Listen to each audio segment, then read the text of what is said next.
Good morning, everybody. Goedemorgen allemaal. Let's open with prayer. Laten we met een gebed beginnen.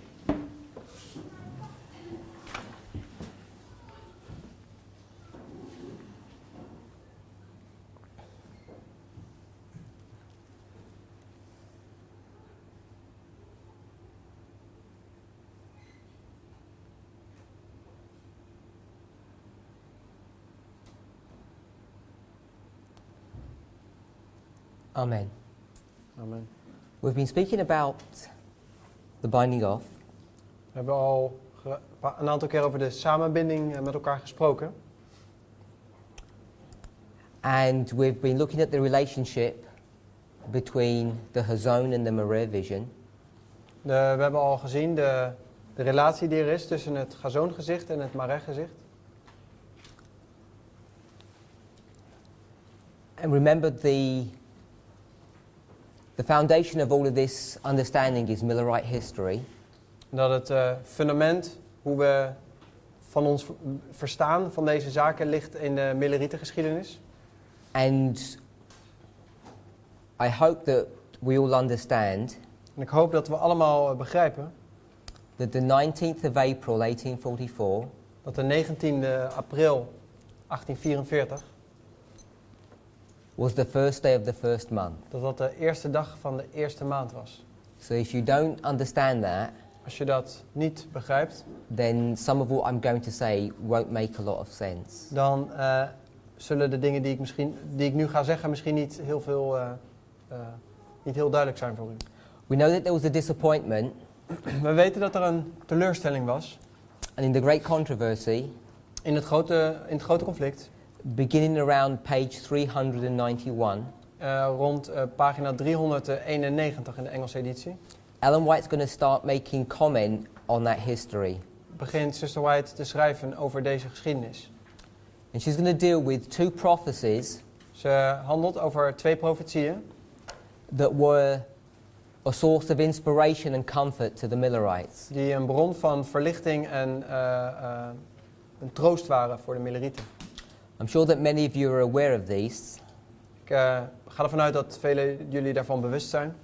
The two passages were taken from the book of Habakkuk, De twee passages uit het boek van Habakkuk, chapter 2, hoofdstuk 2, and the second one from the book of Ezekiel, en een tweede passage uit het boek van Ezekiel, chapter 12. hoofdstuk 12. So let's quickly read those passages. Laten we deze passages kort even erbij pakken. Habakkuk chapter 2, Habakkuk, hoofdstuk 2.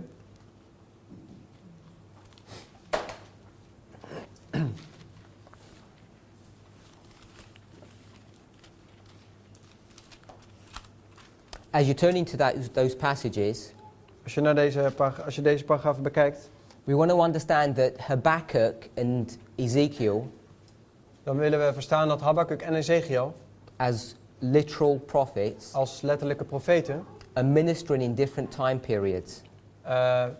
dienst doen in verschillende tijdsperiodes.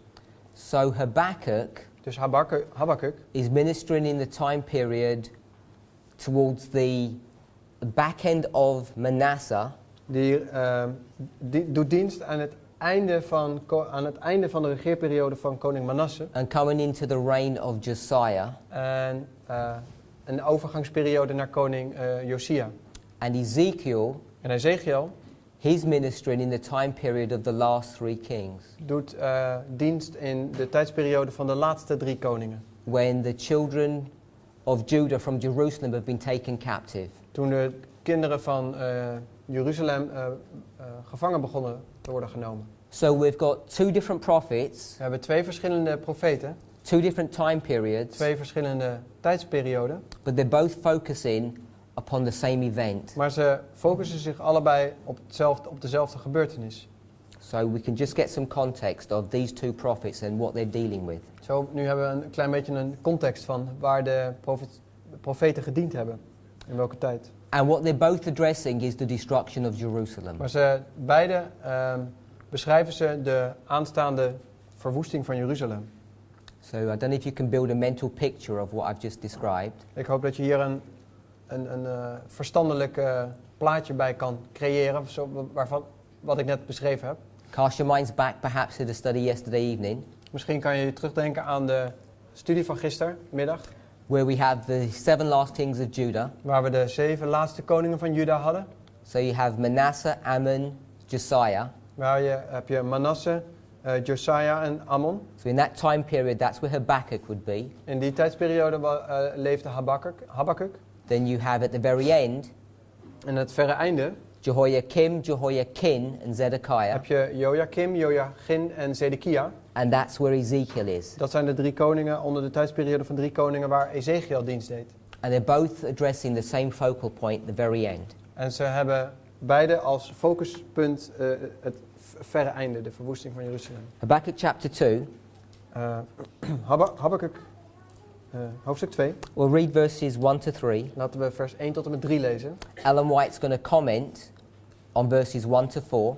Sister White heeft commentaar op versen 1 tot en met 4. Great Controversy 392, paragraph 1. En het grote conflict, pagina 391, paragraaf 1, Engelse editie.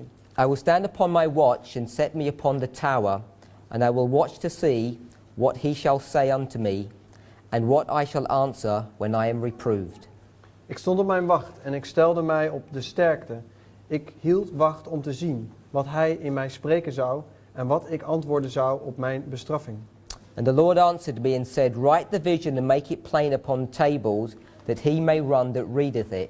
Toen antwoordde mij de Heer en zeide, schrijf het gezicht en stel het duidelijk op tafelen, opdat daarin lezen die voorbij loopt. For the vision is yet for an appointed time, but at the end it shall speak and not lie. Want het gezicht zal nog een bestemde tijd zijn, dan zal het op het einde komen en niet liegen. Zo hij vertoeft, verbijt hem en zo het zal gewisselijk komen, het zal niet achterblijven. Though it tarry, wait for it, because it will surely come, it will not tarry. So you read to the end of the verse. Sorry. Yeah, That's fine. sorry. So there are many pieces of information that we can pick up from these verses. Er zijn een hele hoop details die we uit deze versen kunnen belichten. So you'll notice it says table in the plurals. We zien bijvoorbeeld dat er tafelen worden genoemd in het meervoud. But at this point in their experience, Maar in dit punt in hun ervaring, it was the tarrying that they held on to that was precious to them. in de tijd van de Milerieten was het woordje tarrying of het vertoeven wat voor hen heel belangrijk was. They realize there's a problem. Ze realiseerden dat er een probleem was.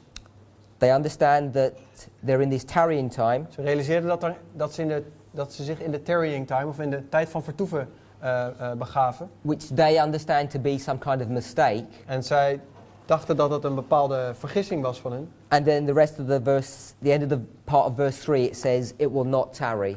En vers 3 zegt vervolgens, in het verloop van vers 3 zegt, het zal niet vertoeven, het zal niet achterblijven.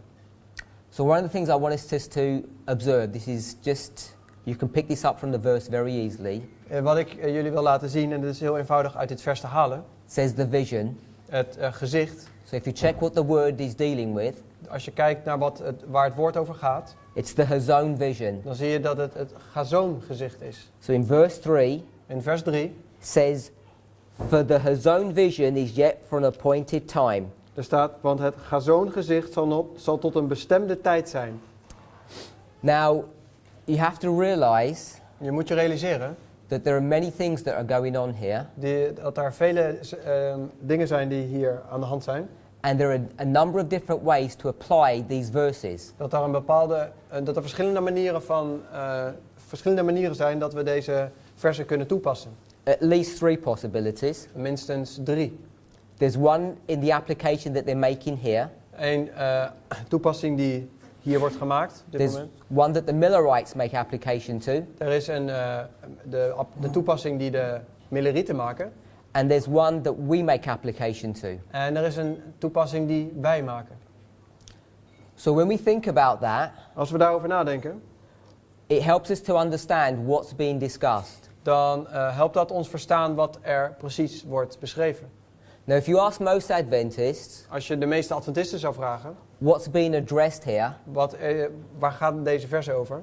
They may lead you to these charts. Dan zouden ze je misschien tot deze chart kunnen leiden. and point you to the 2300-day prophecy, En dan wijzen ze je naar de 2300 avonden en morgen profetie. Daniel 8:14, Daniel 8 vers 14. which was the focus of the Millerite movement. Wat de focus van de Milleritenbeweging was. And you know that there was this delay or this tarrying Wij weten dat daar een vertraging was of een wachtperiode. because they expected the sanctuary to be cleansed in the spring. Ze verwachten namelijk eerst dat het heiligdom in de lente gereinigd zou worden. By April the 18th, Dus tot met 18 april 1844. 1844. But they realized it's going to be in the autumn of that year. Maar toen realiseerden ze zich dat het in de herfst zou plaatsvinden van hetzelfde jaar. Does everybody understand what I'm talking about? Heeft iedereen in de gaten waar ik het Yes? weet iedereen waar ik het over heb? Okay, because I'm assuming that you understand what I'm saying, otherwise none of this makes any sense. Ik ga ervan uit dat jullie begrijpen wat ik nu heb gezegd, anders zal de rest aan jullie voorbij gaan waarschijnlijk. So I want you to think, Ik wil dat jullie weten of denken, you've just read the verse, we hebben net het vers gelezen, you've read it before. we hebben het eerder gelezen. What is this vision that's being discussed here? Wat is het visioen wat hier beschreven wordt? Because most people think it's the 2300 days, De meeste mensen namelijk denken dat het de 2300 avonden en morgens is. and I'm suggesting that it can't be so. En ik stel voor dat dat niet mogelijk is. And it's the Hazon vision. Het is het Gazoon-gezicht. The reason is the following. De reden is als volgt. We're coming to the destruction of We Jerusalem, komen bij de verwoesting van Jeruzalem. the beginning of the 70-year captivity, Het begin van een 70-jarige gevangenschap. and the 2300 days De 2300 avonden en morgens is going to be fulfilled is vervuld many years in the future. vele jaren in de toekomst. So can we see that relationship? Zien we de relatie? Yeah? Some people do I need to put it on the board, or are we okay with that? Moet ik het op het bord zetten of is het oké zoals het nu gaat? I'll just do a little sketch on the board. Het bord is altijd makkelijker. The reason why I was avoiding that, because I can't remember all the dates off the top of my head. We've got 457. We hebben 457. Artaxerxes, Darius, Cyrus. Artaxerxes, Darius. Oh, you went the same way. Cyrus, Darius, Artaxerxes. And if we put 536, 536. you have 70 years, We hebben 70 jaar. taking you to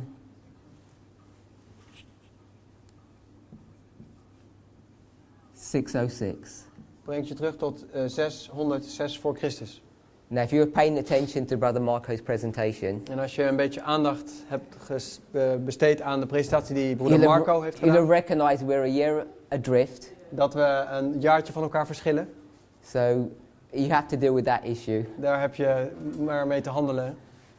or just gloss over it for the moment. Of nog maar eventjes door de vingers zien op het moment. So we're talking about the destruction of Jerusalem in this history, We bekijken de verwoesting van Jeruzalem in deze geschiedenis. and this is where these verses getting applied. En dat is waar deze versen van toepassing zijn. Because we're back here in 677, Want we bevinden ons in 677, when Manasseh is reigning, waar Manasse regeert. the beginning of the 2520. Het begin van de 2520. You can see it's a long time, Je ziet dat het een lange periode is. around 150 years, Van een periode van 150 jaar. before you're going to get to the 2300 days. Voordat je komt tot het begin van de 2300 jaar. We can see that?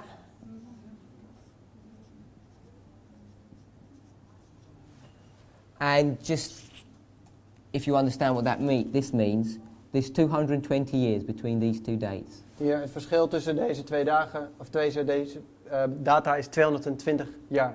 The number 220 symbolizes restoration. Het getal 220 zien we ook in andere plekken in de Bijbel terug, betekent herstel. And it's showing you the relationship between the scattering and the gathering. Zie je laat je zien de relatie tussen de verstrooiing en de verzameling. And I know there's another 2520. En ik weet dat er een andere 2520 is. And I know we use the scattering and the gathering to describe those two. En we we beschrijven die twee 25-20's ook in de relatie van verstrooiing en verzameling. But you need to understand the relationship between these two. Maar je moet de relatie tussen deze twee ook verstaan. As soon as you see this connection, Als je die verbinding ziet, it should click in your mind dan zal het in je gedachten klikken. that in the Great Controversy, when Ellen White talks about the longest and the last prophecy, Dat als Zuster White spreekt over de langste en de laatste profetie, that the 2300 days is a component of the 2520. dat de 2300 een onderdeel is van de 2520.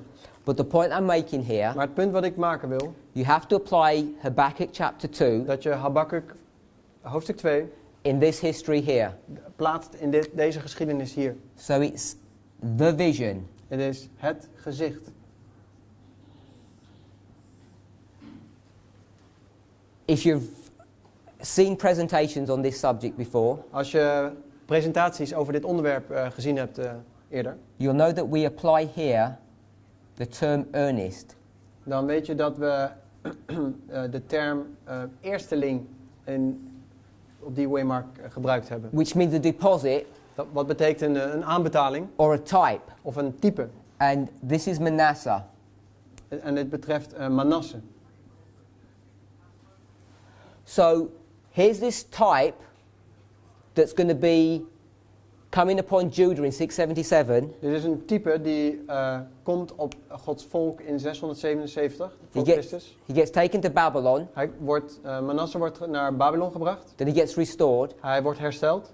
And this captivity of the king Deze gevangenschap van de koning is typifying the destruction of Jerusalem in this history here. typificeert de verwoesting van Jeruzalem een aantal jaar later. So in Habakkuk, In Habakkuk, and Habakkuk is here, en Habakkuk leeft in deze tijd, he's predicting the destruction of en hij Jerusalem voorspelt de verwoesting van Jeruzalem. when he says the vision. Wanneer hij spreekt over het gezicht. So you know he's dealing with the 2520 here. Hij handelt over de 2520. So you can see that really clearly, Je kan dat heel goed en heel duidelijk zien. hopefully. Dat hoop ik tenminste. Let's jump to Millerite history. Laten we naar de Millerietengeschiedenis gaan nu. So what are they supposed to be doing as a Millerite? Als Millerieten, wat moeten deze doen? It says in verse 2, In vers 2, Habakkuk chapter 2, verse 2. Habakkuk 2, vers 2. So it's not a coincidence that there's a doubling. Het is geen coincidence, geen toeval dat er een dubbeling betreft. 2, 2, 2, which is where the chart is created. waar de kaart wordt geproduceerd. If you've seen reform lines, Als je reform lines hebt gezien, in fact, I think it may have been covered here. als je eerder reform lines hebt gezien, het is hier eerder behandeld dit weekend. The creation of the 43 chart Het maken van de 1843 kaart in the year 1842 in 1842 is a second waymark in that history. is de tweede waymark in die geschiedenis. Verse 2. Vers 2. Write the vision Schrijf het gezicht and make it plain upon tables. en maak het duidelijk op tafelen. This vision is the same vision of verse 3. Dit is hetzelfde gezicht als vers 3. It's the same vision that's being discussed here, Is hetzelfde gezicht als wat daar wordt besproken. dealing with the destruction Als het gaat om de verwoesting of Jerusalem or judgment. van Jeruzalem of het oordeel. Now this table, Nou, deze tafel Ellen White says, was a fulfillment of history, of prophecy. was een vervulling van profetie, schrijft Sister White. And the fulfillment of that prophecy was the creation of the 1843 chart. En de vervulling van de profetie was het maken van de 1843 kaart. And then later on, the 1850 chart. En later de 1850 kaart. Does that all make sense? Maakt dat sens? Is dat duidelijk? So here's the first table. Dit is de eerste kaart. And what's on the table? En wat staat er op die kaart? Only one thing. Alleen slechts één ding. The vision. Het gezicht. Is that okay? There's only one thing on the 1843 chart, Er is maar één ding op de 1843 kaart. which is the vision. Dat is het gezicht. So all you have to do is go to the 1843 chart En je moet dus je moet naar de 1843 kaart gaan and you can figure out what the vision is. en dan kijken wat het gezicht is. So what I want to say is this. Dit is wat ik eigenlijk wil zeggen. You can prove this, but I'm just going to just give you the logic. We kunnen dit bewijzen, maar ik wil je gewoon dat je de logica ziet en begrijpt. Habakkuk, Ezekiel, they've only got one message. Ze hebben maar één boodschap. And what is the message that they've got? En wat is de boodschap die zij hebben? It's this destruction of Jerusalem. Het is de verwoesting van Jeruzalem. It's the vision. Het is het visioen. So the vision Dus het gezicht is the message. Is de boodschap. Now I'm not proving it here Ik bewijs hier niks. because it takes a little bit of time. Dat neemt wat tijd, zou wat tijd in beslag nemen. But you can see, Maar je kan zien, if you go through the logic carefully, als je door de logica heen loopt, that when we've been speaking about the message, maar als je spreekt over de boodschap, you remember we said the first and second angel's messages is going to be repeated. we hebben gezien dat de eerste en tweede engelenboodschap zich zullen herhalen. And then Ellen White says it's the message in the singular that will be En repeated. dan schrijft ze over de boodschap die herhaald zal worden. So this message Deze boodschap is the vision, is het gezicht. the one in the same thing. Ze willen hetzelfde. And we said the message was what? En wij hebben gezegd, het gezicht is wat? It's the third angel's Het message, is de derde engelenboodschap. which was also Welke gelijk staat aan the first and the second. de eerste en de tweede. So whatever on this chart, Wat er ook op die kaart staat, the vision het gezicht, is also is tevens the message. de boodschap.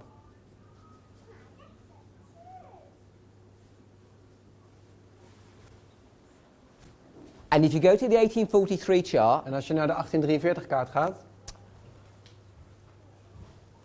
there are many prophecies on this chart. er zijn vele profetieën op deze kaart.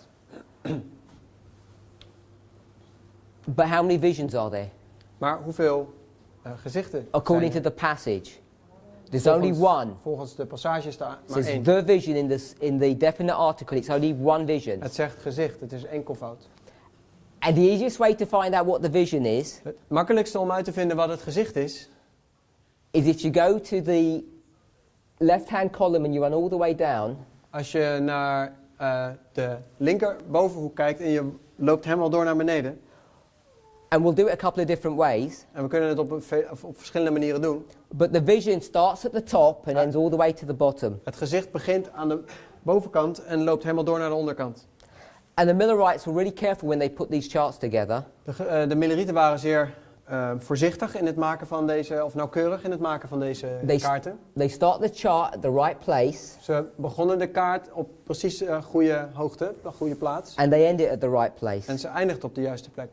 Now on this timeline, Op deze tijdslijn, hier aan de zijkant, they're not specific at the start of it, ze zijn niet heel precies in het begin ervan, but they're very clear where it ends. maar ze zijn in ieder geval heel erg duidelijk waar deze eindigt. This is the structure of the 1843 chart. Dit is de structuur van de 1843 kaart. And you're going to see it's identical to the 1850 chart. So we're dealing with the vision, We hebben het over het gezicht. and all you have to do is go to the very top of the chart, Je moet dus naar de bovenkant van de kaart gaan and you'll see where the vision starts. en je ziet waar het gezicht begint. And they did it really nicely. En dat hebben ze best aardig gedaan. They put a column right in the middle of the chart, Ze hebben een kolom in het midden van de kaart gemaakt. and the same with this one, En hetzelfde geldt voor de 1850 kaart. because they're the same chart. Het zijn namelijk dezelfde kaarten. And all this chart is doing is describing one vision. En het enige wat deze kaart doet is één gezicht laten zien. It gives you the start date of the vision, Ze geven je het startpunt van het gezicht, 677, 677. and it runs all the way through. En het loopt volledig door naar beneden. And you've got prophecy after En prophecy, je hebt profetie na profetie. and it tells you where it ends En het vertelt je waar het eindigt. in the year 1843. In 1843. This is the vision. Dit is het gezicht. If you go to the 1850 chart, Als je naar de 50 kaart It's gaat, identical is exact hetzelfde. because you have the same column here Je hebt diezelfde kolom in het midden. and it begins at the same place Het begint op hetzelfde punt. and you'll see it ends at the same place. En je ziet dat die eindigt op dezelfde plek. Now you know as well as I do En je weet net zo goed als ik that the only difference between the two charts, dat het enige verschil tussen deze twee kaarten, besides the sanctuary and the Sabbath, dat naast het heiligdom en de Sabbat, is the correction of the year, is de correctie die gemaakt is op het eindjaar.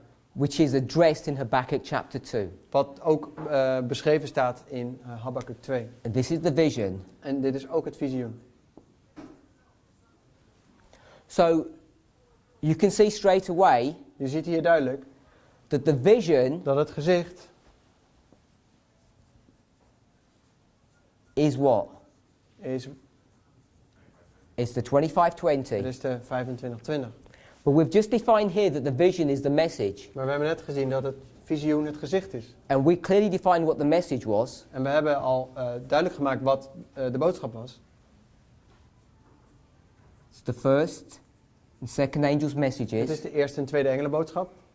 But it's also the third angel's message. Het is tevens de derde engelenboodschap. So you can see really clearly Je kan heel duidelijk zien that the 25-20 dat de 25-20 is the third angel's message. is de derde engelenboodschap. And you know En u weet that Ellen White says that many people preach the third angel's message, dat vele mensen beweren de derde engelenboodschap te verkondigen. and in reality they don't even know what the third angel's message is. Maar in werkelijkheid niet eens weten wat de derde engelenboodschap precies is. She says the third angel's message Ze zegt de derde engelenboodschap is justification by faith in verity. is gerechtigheid door geloof. Now, without going through all the implications of what I'm saying, Zonder in te gaan op alle implicaties van wat ik zeg. you can see that the subject of the 25-20 Dat je kan zien dat het onderwerp van de 25-20 is a life and death issue. is een leven en dood onderwerp. It has to be. Het moet wel. When you just read the verses simply as they are written. Als je gewoon het vers leest zo eenvoudig als dat ze daar staan. That's why people fight against the 25-20. En dat is de hele reden waarom mensen tegen de 25-20 vechten. Because it's a symbol Omdat het een symbool is of the third angel's message. van de derde engelenboodschap. Let's go to Ezekiel 12. Laten we naar Ezekiel 12 gaan.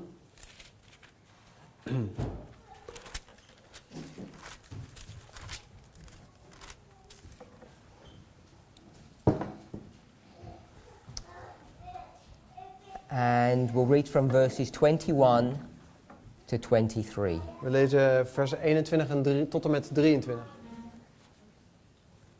And the word of the Lord came unto me, saying, Wederom geschiedde het woord des Heeren tot mij, zeggende: Son of man, what is that proverb that ye have in the land of Israel? Mensenkind, wat is dit voor een spreekwoord dat gij lieden hebt in het land Israëls? Saying, the days are prolonged and every vision faileth. Zeggende, de dagen zullen verlengd worden en al het gezicht zal vergaan.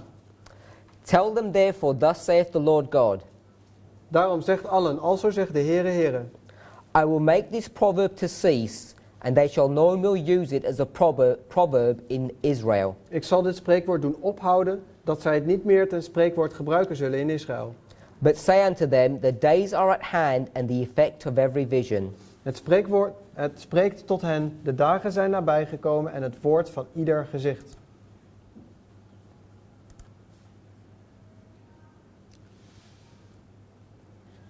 Now, it shouldn't surprise you Het zal u niet verbazen that the word vision here is the same word, it's the Hazon vision, dat het woord visioen, of het woord gezicht wat hier gebruikt wordt, ook chazon is. Hetzelfde woord. What you need to understand when we deal with this background information Wat je moet weten als we kijken naar deze achtergrondinformatie, of this history here, van die geschiedenis daar. Ellen White has a specific comment in, I can't remember the page, but it's in Prophets and Kings. Ik weet niet meer precies welke pagina, maar het is een profeet en een koning. En de zuster White schrijft daarover in een commentaar. When she talks about the vision of Habakkuk, Wanneer ze spreekt over het visioen van Habakkuk, she's going to make a comment on it. dan heeft ze daar een commentaar op. Dan schrijft ze daarover. Now, if this vision is dealing with the destruction of Jerusalem, Als dit visioen handelt over de verwoesting van Jeruzalem, and it is, en dat is wat het doet, is this a nice message or a bad message? is het een leuke boodschap of is het een minder leuke boodschap? It's not a good message, is it? Het is niet echt een fijne boodschap. But Ellen White calls it a cheering message. Maar Sister White heeft het over een vrolijke boodschap. Now, you have to ask yourself the question, why would she do that? En die moet je afvragen, ja, waarom doet ze dat? Waarom zegt ze dat? Why would she call it a cheering message? Waarom zou ze het een vrolijke boodschap noemen? What you need to understand Wat je moet verstaan, is the history that's going on here de geschiedenis die daar gaande is, as the plan of God is being destroyed. dat het plan van God verwoest wordt. He wants his people to be a light to the Gentiles.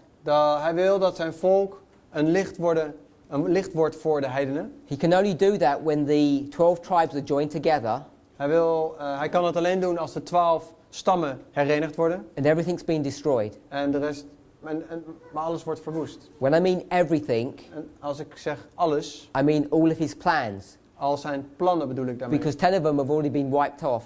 Want 10 daarvan zijn al afgeveegd. So what God is trying to do here 10 zijn al gevallen. Wat God hier probeert te doen, He's bringing two themes or two concepts together at the same time. hij probeert 2 onderwerpen op dit punt samen te brengen. The destruction De verwoesting and the gathering. en de verzameling. One is a message of judgment Eén is een boodschap van oordeel and one is a cheering message. en de ander is een boodschap, een vrolijke boodschap. One is the problem, Eén is een probleem, one is a solution, de ander is een oplossing. which is the phraseology Dat is de manier waarop hij beschrijft, or the term or the concept de terminologie of het concept. that I shared with you that is the hazon and the mareh. Dat is wat we eerder bestudeerd hebben als zijnde het gazoon en het mareh. What I want to try to encourage you with En wat ik jullie graag zou willen meegeven, wat ik jullie mee willen bemoedigen, is to start thinking about these visions in concepts. dat jullie beginnen te zien dat deze gezichten concepten zijn. Not just words, Niet zomaar woorden. not just like the prophecy, the vision of prophetic time, Niet zozeer als zijnde de profetie van, of het gezicht van de profetie van tijd and the appearance vision. en het verschijningsvisioen. They're technically correct definitions, Dat is op zich correcte definities. but they don't give you the concept or the idea of what's going to be happening in those histories. Maar ze beschrijven niet ten volledig wat er precies gebeurt in die geschiedenissen. And I think what it does to us, En ik denk dat wat het doet met ons, it gives us a wrong concept of what's happening today het geeft ons een verkeerd concept van wat het doet met ons vandaag. and what's going to happen in the future. En wat het gaat doen met ons in de toekomst. And what the thoughts that I've tried to leave you with De gedachten die ik jullie gegeven heb, is that they're the same. is dat ze hetzelfde zijn namelijk. So there's these two things that are warring against one another, Er zijn 2 dingen die tegen elkaar strijden, or in conflict, or in tension. of die in conflict met elkaar zijn. The judgment, Het oordeel, punishment, de straf and the restoration. en het herstel. And all of these concepts are being dealt with in Habakkuk and Ezekiel. En al deze concepten daar wordt over gesproken in zowel Habakkuk als Ezekiel. So coming back to Ezekiel chapter 12, Terugkomend op Ezekiel 12. we'll just read verse 22 and 23 again. Laten we 22 en 23 nog een keer lezen. Son of man, what is that proverb that you have in the land of Israel, saying the days are prolonged and the effect of every vision faileth? Mensenkind, wat is dit voor een gespreekwoord dat gij lieden hebt in het land Israël, zeggende de dagen zullen verlengd worden en al het gezicht zal vergaan. Now, this proverb Nou, dit gezegde, has dit spreekwoord, been around Israel for a long time. dit is daar al voor enige tijd in Israël. Here's Ezekiel at the end, Hier is Ezekiel aan het einde. and here's Habakkuk. En daar is Habakkuk. Habakkuk has already prophesied about the destruction, Habakkuk heeft al geprofeteerd over de verwoesting. but time has been running on, Maar tijd loopt door, vliegt door. and Ezekiel's going to repeat his message. En Ezekiel herhaalt zijn boodschap.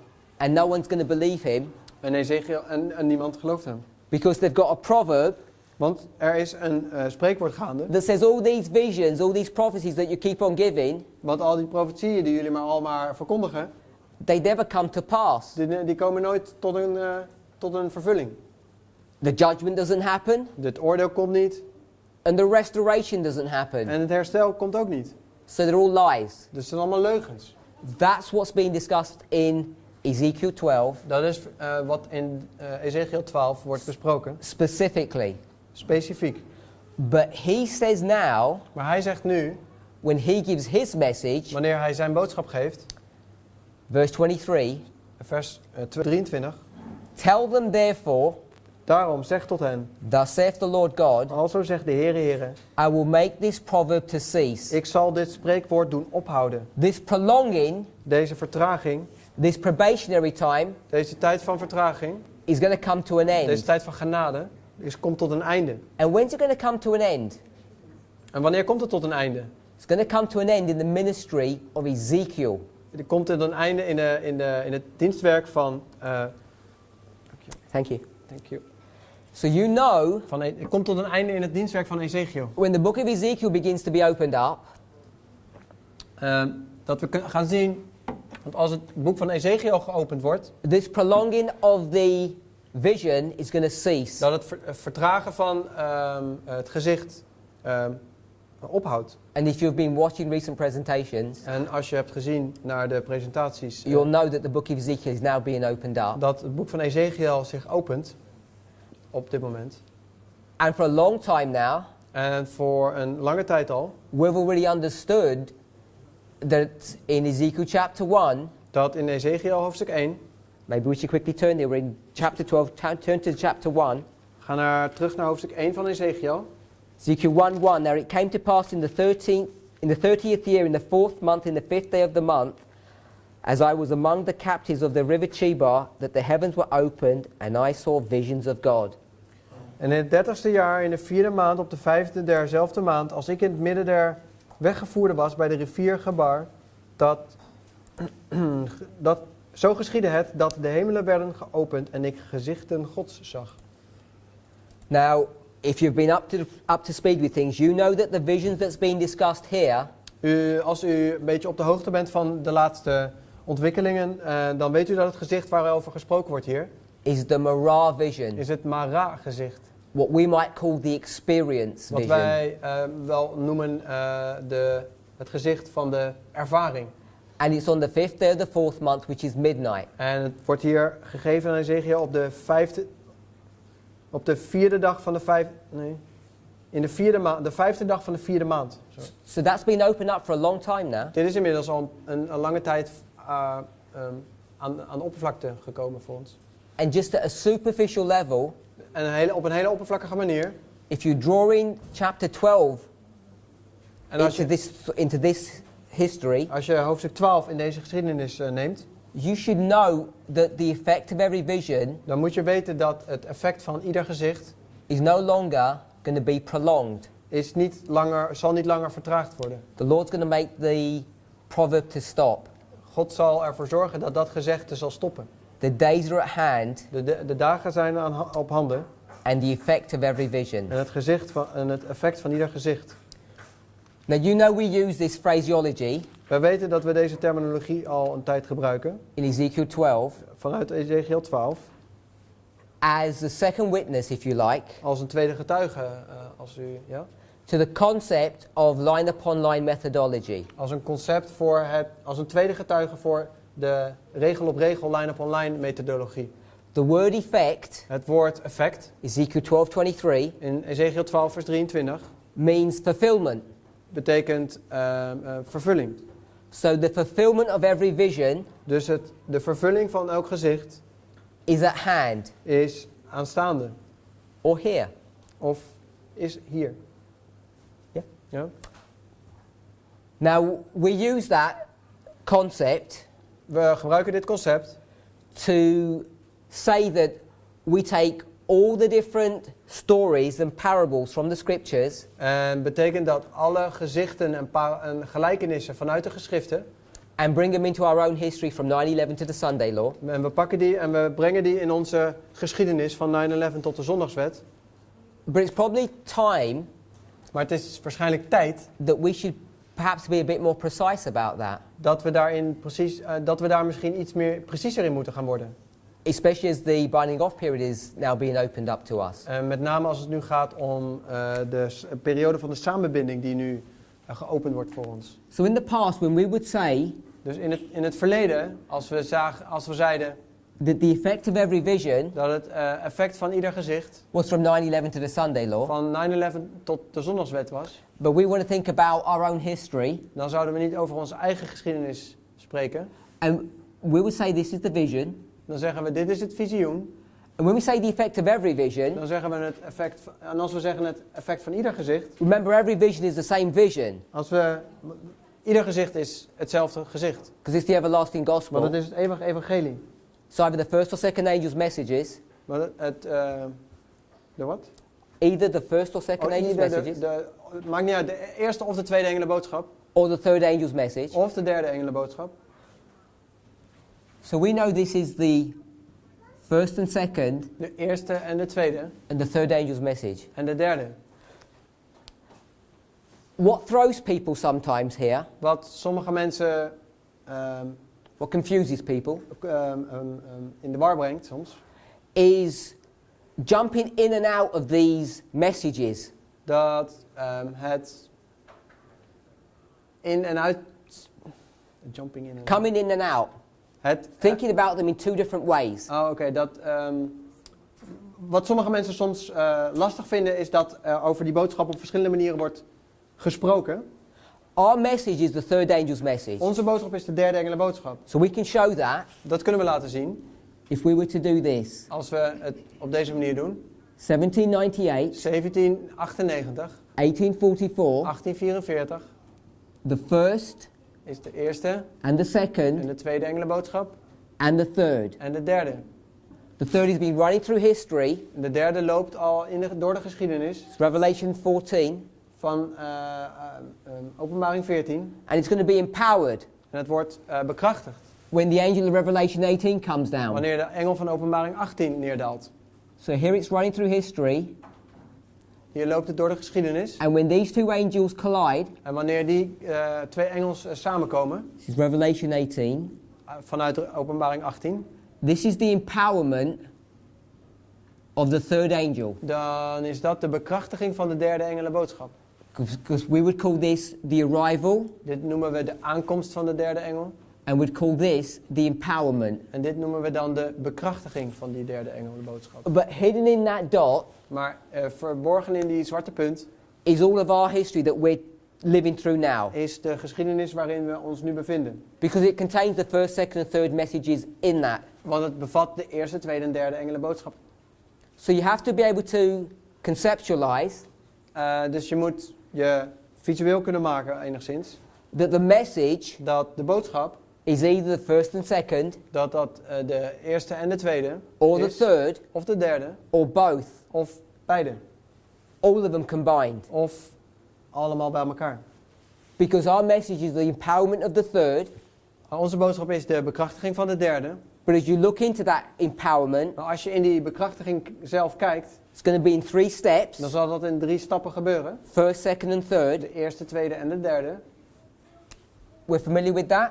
Zijn we daar bekend mee? So if I just, I'll do it as that is. The first, second and third. Ik doe het zoals het is. De eerste, de tweede en de derde. All of this would be 3E. Dit alles is de bekrachtiging van de derde engelenboodschap. But Maar we know the second doesn't really belong there. we weten dat de tweede daar niet echt daar hoort, maar meer, It belongs here. het hoort meer daar. So you've got one message, We hebben één boodschap and this is a repeat of the en message. dit is een herhaling van die boodschap. So you can think of of this message or the vision Je kan dus denken over deze boodschap of over het gezicht as the third, als de derde, the first and the second, de eerste en de tweede, or the third here. of de derde daar.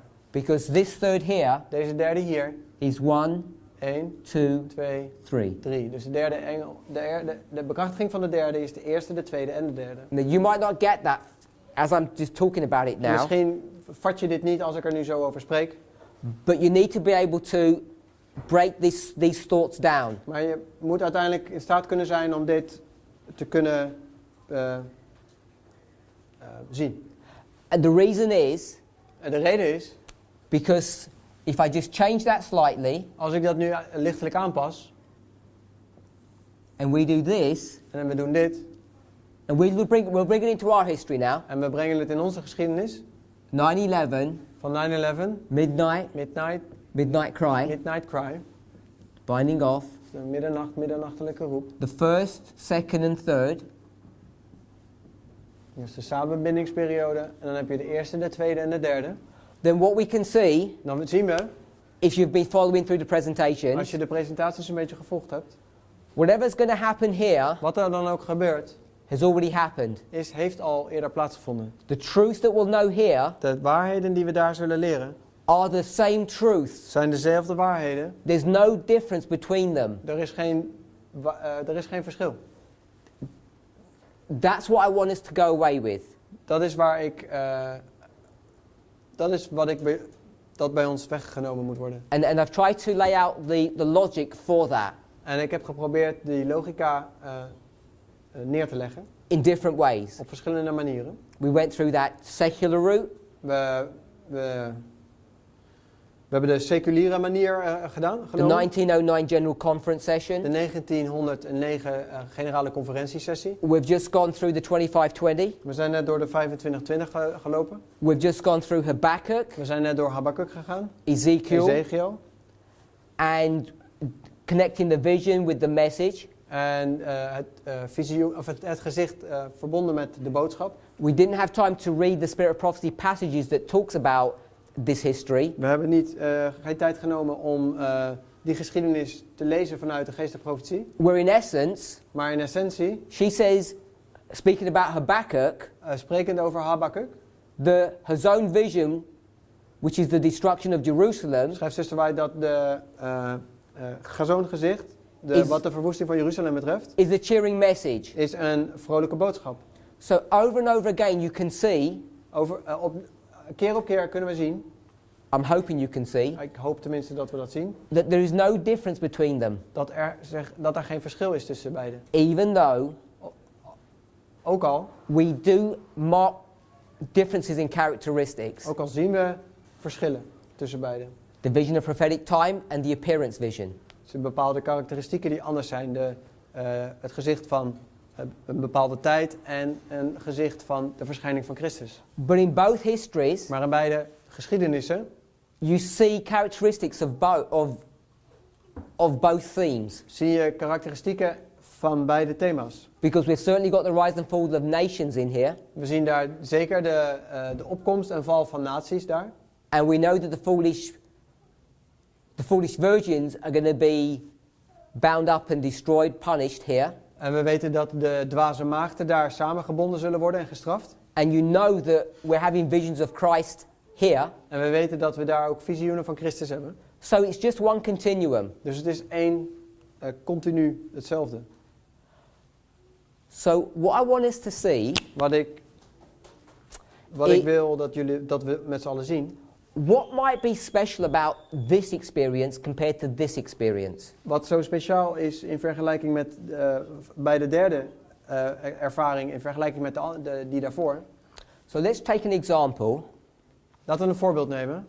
9/11. 9/11. Now some of us here Nou, misschien sommigen van ons may not even have been born then. waren misschien nog niet eens geboren in die tijd. Most of us were. De meeste van ons waren waarschijnlijk No, wel. I'm suspecting Ik verwacht that we're probably at 100%. dat we op een 100% zijn. That those of us who lived through that day, Die toen op die dag aanwezig waren.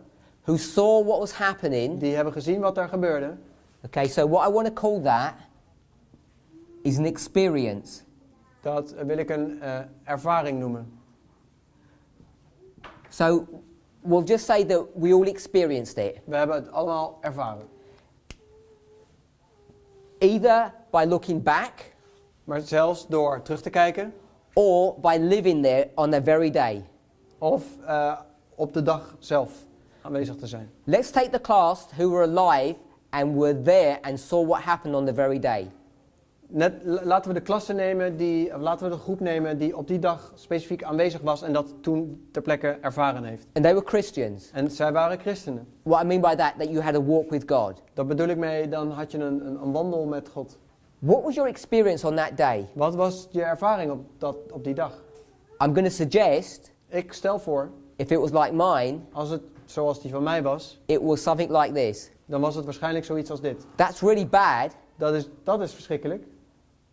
I wonder how this is going to affect me. Ik ben benieuwd hoe dit een effect op mij zal hebben. I wonder what's happening. Ik ben benieuwd, wat is hier aan de hand? So this experience that we had here De ervaring die we toen hadden, was an experience of ignorance. was een ervaring vanuit onwetendheid.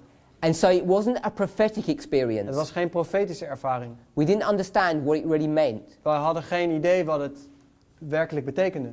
So when it talks about the effect of every vision, Wanneer het spreekt over het gevolg van ieder gezicht, what I want us to see, wat ik ons wil laten zien, even though visions were being, or prophecies were being repeated, ook al worden de profetieën herhaald, they weren't having an effect upon us. ze zullen geen effect op ons hebben.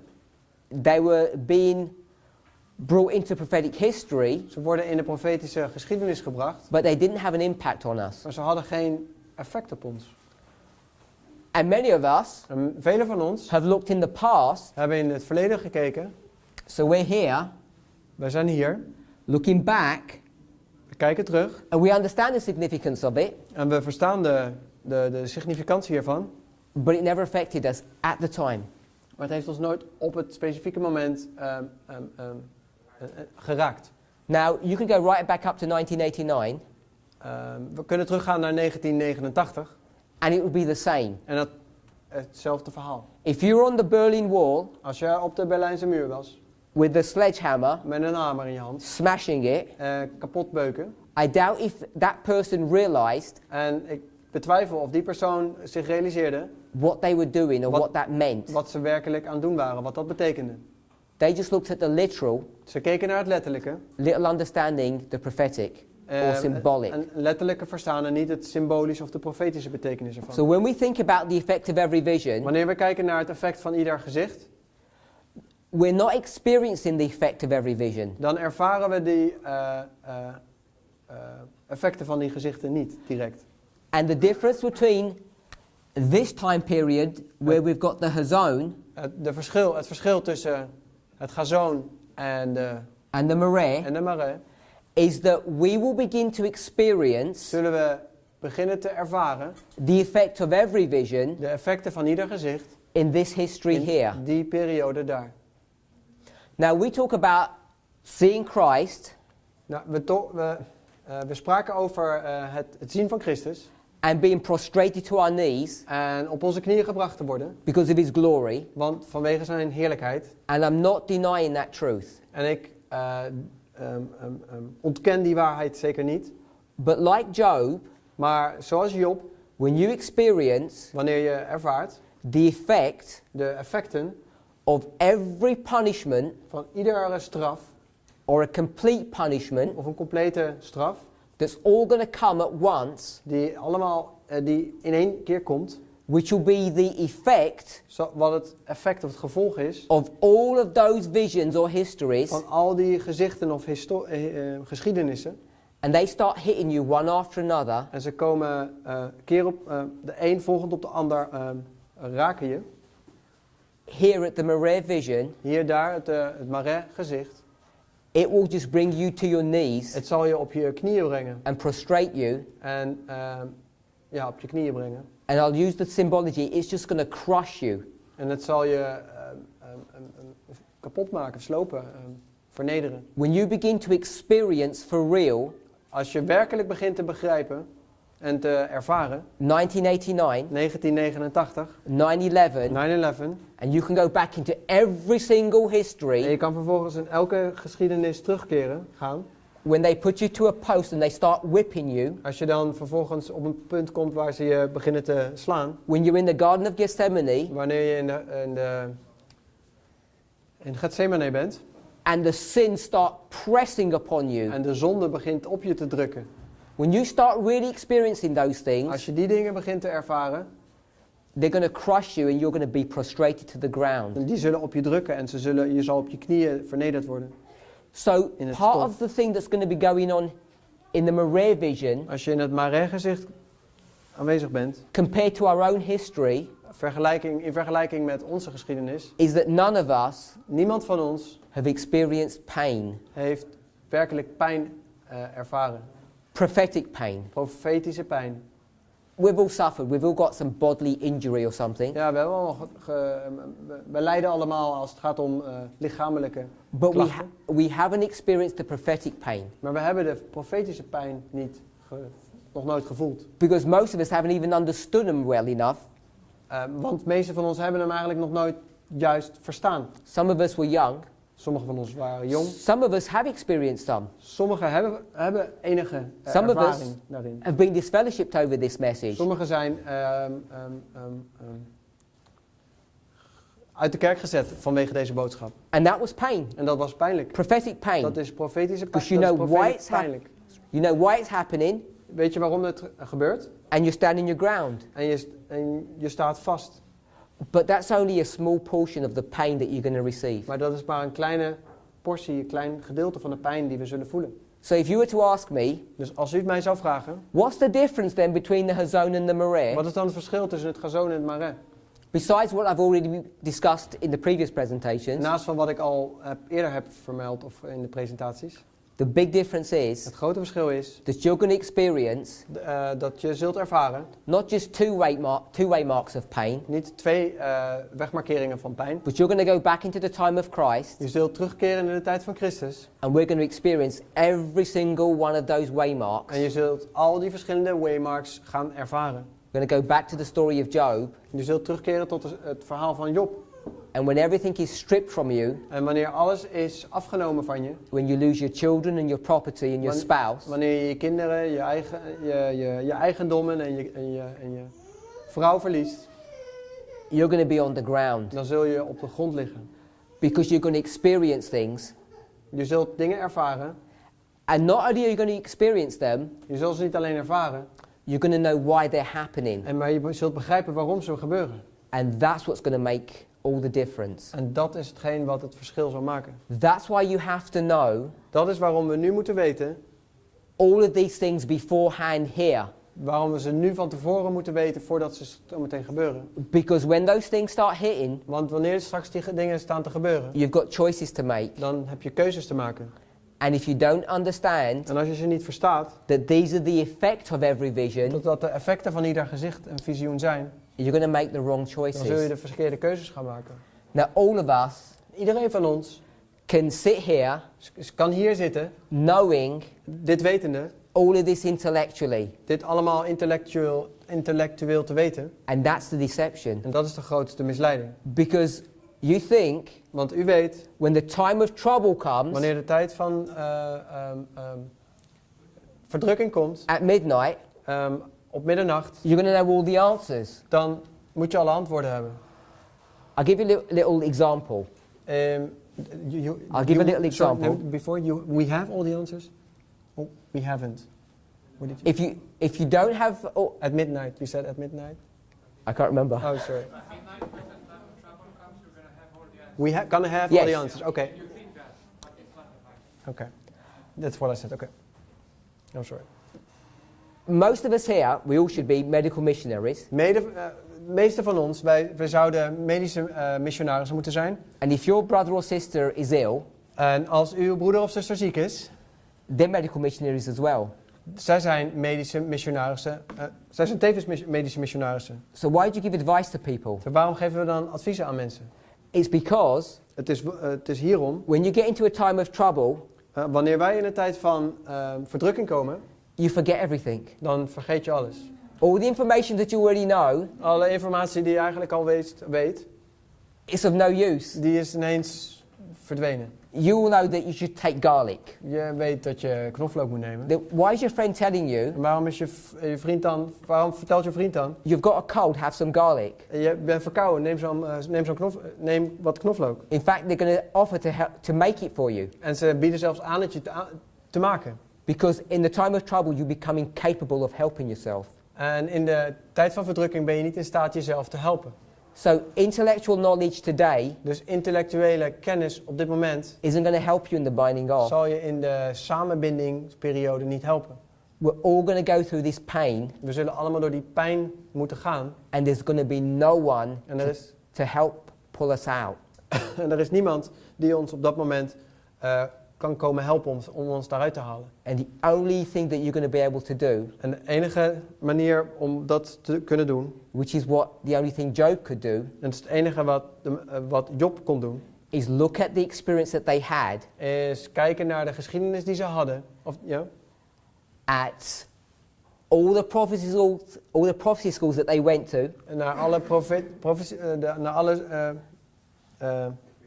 profetenscholen waar ze geweest zijn. all the studies that they did, Alle studies die ze gedaan hebben. and hold on to those things. En vasthouden aan die dingen. But you can't do it intellectually. Maar je kan het niet intellectueel doen. You have to have been settled in spiritually. Maar je moet geestelijk in die dingen gegrond worden. And how does that happen? En hoe gebeurt dat? If you remember, I told you how. En als je herinnert hoe ik dat eerder heb verteld. You have to find something for yourself. Maar je hebt iets nodig wat je zelf ontdekt. Je moet zelf iets vinden. Otherwise, it's only an intellectual exercise. En anders is het alleen maar een intellectuele inspanning. If you haven't found a little gem, Als je geen pareltje gevonden hebt, I guarantee you, ik garandeer je, in the binding off at midnight, in de samenbinding bij middernacht, everything that we've discussed at this prophecy school will come to your remembrance. alles van deze prophecy school zal je herinneren. And all it will do is condemn you, not help you. Zal je veroordelen. Het zal je veroordelen en het zal je niet helpen. You need to develop a relationship with God now, Je moet nu een relatie met Christus opbouwen. because that's the only thing that will sustain you then. Dat is dan ook wat je dan staande zal blijven houden. Because when you've got a cold then, Wanneer je dan verkouden bent, there's not going to be any medical missionary friend telling you how to cure yourself. dan zal er geen medische missionaris zijn die jou komt vertellen hoe je jezelf moet genezen worden. All your intellectual understanding is not going to help. En alle intellectuele kennis die je op dat moment hebt, zal je niet helpen. So that's my surface understanding Dat is mijn oppervlakkige begrip. of the difference between the Hazon and the Mareh. Het verschil tussen de Gazon en het Mareh. Everything that you've ever read about or heard about in prophecy, Alles wat je al eerder hebt gehoord over of gezien hebt over profetie, you're going to experience, zul je ervaren. and you're going to know what it means, En je zult weten wat het is. and it will crush you. En het zal je verbreken. And the only thing you'll be able to hold on to En het enige waar je aan vast kunt blijven houden, is the spiritual experience that you've had now, de geestelijke ervaring die je nu doormaakt. not the intellectual understanding. Niet de intellectuele ervaring. Let's pray. Laten we bidden.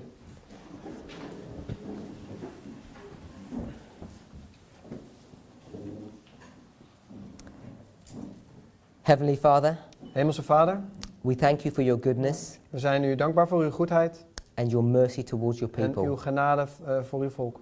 It never fails to amaze me Het verbaast me nooit that Palmoni, dat de Palmonai, our wonderful numberer, de geweldige man van getallen, has given us so much truth heeft ons zoveel waarheden gegeven just waiting to be discovered. die gewoon liggen te wachten om ontdekt te worden. Lord, let it be each of our prayer Laat het toch ons gebed mogen zijn that from this moment dat vanaf dit moment we will open your word dat wij uw woord openen and we will try to search out for a gem for ourselves. dat we dan een parel voor onszelf mogen vinden. We know they're there We weten dat ze er zijn and we know you want to give them to us. en we weten dat u wilt dat we ze vinden. Father, help all of these things to connect together Help dat deze dingen ons, voor ons mogen verbinden. Your desire to give us truth. U hebt het verlangen ons waarheid te geven. And our great need of it. En ons grote... we hebben ze heel hard nodig.